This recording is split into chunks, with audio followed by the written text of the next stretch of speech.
Hello, it's Helen Godden here and welcome back to our Christmas Countdown Quilt-a-long. It's December 9. Let's have a look at our next leaf just here on the side of our pear.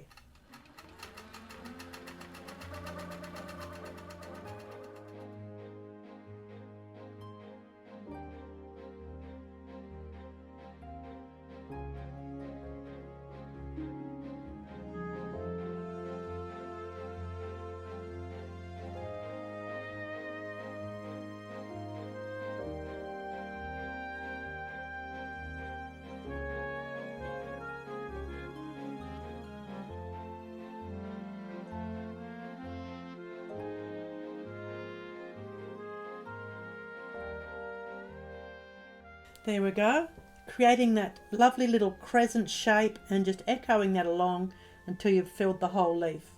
You can see how important it is to really get that stitching back in the black ditch to really make it look like it is covering the whole surface of that leaf. That's your lot for today. I will see you back here tomorrow. Bye-bye.